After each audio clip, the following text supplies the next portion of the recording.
Bonjour à toutes et à tous, Franck seul face à la caméra pour le troisième épisode de notre spécial OSR, Old School Renaissance, où je vais vous parler de mes jeux OSR favoris. Je vais commencer par un dont on a parlé dans la toute première vidéo, Castles and Crusade, chez Troll Games. Et c'est un des tout premiers commerciaux qui soit vraiment sorti dans les boutiques et qui soit disponible. Je l'ai découvert aux États-Unis. On a un petit bouquin qui fait 200 pages, qui fournit toutes les classes, les races, les sorts et les règles disponibles pour jouer à un mix de AD&D 1 et 2, sans les scories, avec un système unique. Comme on est sur l'OGL, D20 plus bonus.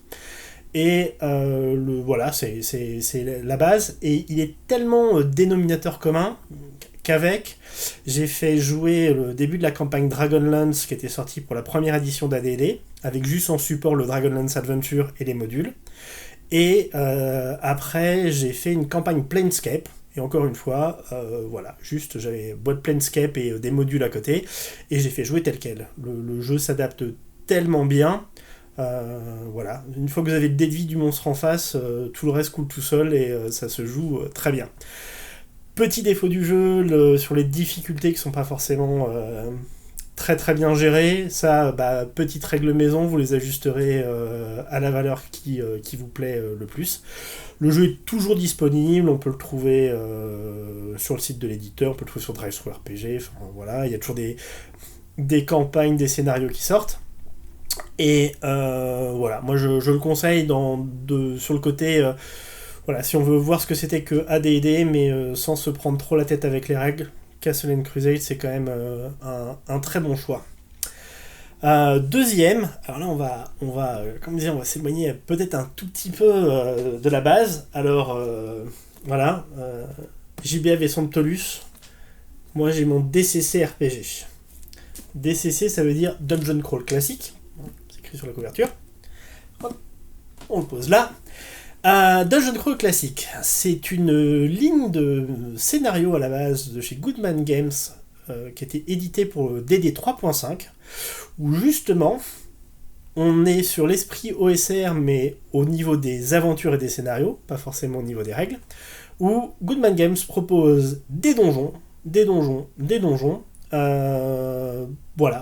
pour les gens qui aiment ça, avec des scénarios qui commencent devant la porte du donjon comme à l'ancienne, et qui fait ça très très bien. Ils ont sorti plus de 60 modules, un méga donjon, des univers, enfin c'était énorme.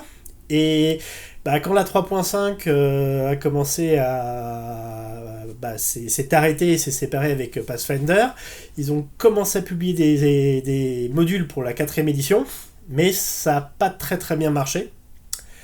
Et c'est là qu'ils se sont dit, après tout, on a un univers un peu particulier, on a une ambiance assez sombre, assez désespérée dans nos modules, un petit peu crade, rappelez un peu le Lamentation of Flame Princess dont on a parlé dans la deuxième vidéo.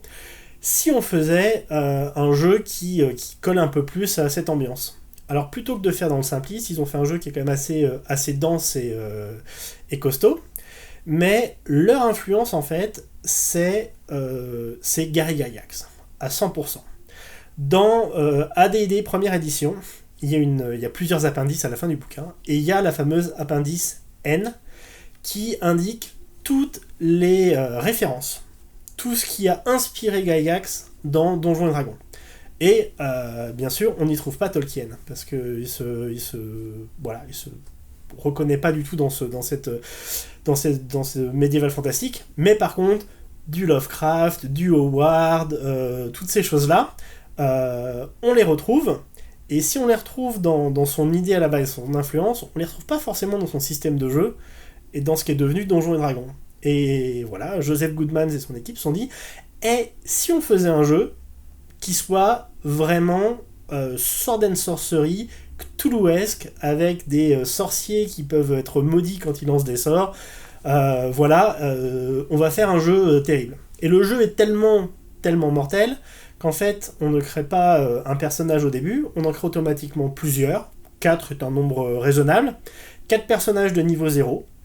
Et ceux qui auront la chance de survivre à l'aventure auront le droit de passer de niveau 1. Sachant que s'ils sont niveau 0, ils n'ont pas de classe.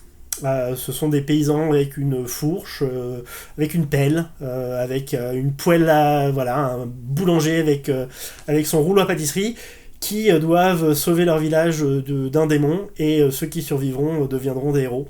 Ou pas. Voilà. C'est vraiment un jeu extrêmement intéressant. Les modules sont magnifiques. Incroyablement illustré, belle ambiance. Voilà, DCC c'est un peu un jeu à part, mais c'est vraiment le truc, c'est repartons vraiment aux sources. L'appendice de AD&D. Et enfin, pour finir mon top 3, donc mon 3.1, 3.2 et 3.3, je l'ai pas caché, hein, j'en ai déjà parlé précédemment. Ça, c'est mon édition favorite de Donjons et Dragons. C'est le Rule Cyclopédia.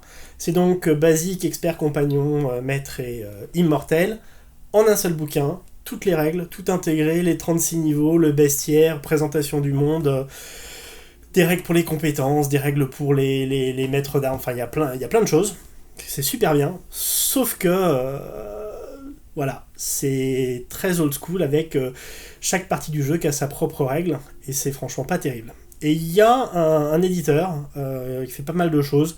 Il y a probablement d'autres jeux de lui dont on devra parler un de ces jours, parce qu'il a fait vraiment des choses très très sympas, dont des jeux de super-héros. Et voilà, ce garçon a fait d'abord Dark Dungeon.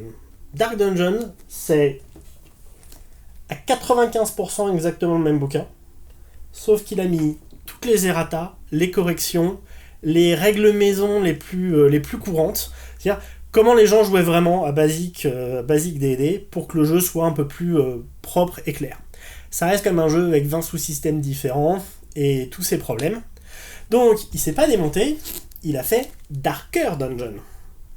Alors, si Dark Dungeon est encore trouvable, Darker Dungeon ne l'est plus, et ça c'est super dommage, parce que, encore une fois, c'est le même livre, avec les mêmes règles, etc., tout dans le même ordre, sauf qu'il a fait un système de jeu complètement unifié. Et le système de jeu, c'est 1 des 20 plus la valeur de la caractéristique impliquée dans l'action. Pas le bonus, hein, la caractéristique. Contre une difficulté. La plupart du temps, c'est 20 à la base qu'il faut battre, ou la défense de l'adversaire. Et vous savez quoi ? Vous pouvez prendre n'importe quel module BECMI, y jouer tel quel, les règles s'adaptent, malgré le changement énorme qu'il a fait dans le système de jeu. Et il a fait un autre petit truc que moi je trouve génial, il a retiré le mystique, qui était le combattant un peu qui est moine, arts martiaux, et il en a fait un combattant corps à corps, mais avec des griffes, qui s'appelle un loup-garou, en gros, et qui est très intéressant. Et il a voulu pousser le concept encore plus loin, en voulant sortir un jeu qui devait s'appeler Darkest Dungeon, comme le jeu vidéo qui est sorti après, mais bon, il a décidé de changer de nom pour que ce soit pas... voilà, et à la place, ça devient Blood, Guts and Glory. Et son idée, c'était toujours de garder la même base, et de rajouter un vrai système de compétences à la DD3, et un vrai système de combat, de critique et d'armes, à la Rollmaster. Et là, on se dit, ça va donner quelque chose d'énorme. Il s'est rendu compte qu'il pouvait pas le coller vraiment sur le basique, donc il a fait vraiment son mix du D20 et de Rollmaster, en un système de jeu. Et ben, croyez-le si vous le voulez ou pas, mais la somme, ça donne un jeu qui est plus simple que les deux autres séparés. Le tout dans un univers post-victorien, avec des animaux anthropomorphes. C'est quelque chose d'assez extraordinaire et qui vaut le coup d'être lu. Voilà, voilà, c'est mon petit tour d'horizon des jeux qui ont été inspirés par l'OGL et l'OSR et que j'aime beaucoup. N'hésitez pas dans les commentaires à dire si vous les connaissez, si vous les aimez, et puis lesquels vous préférez aussi. Sur ce, bonne lecture, bon jeu, et je donne la main à Laurent pour son top à lui. Salut à tous.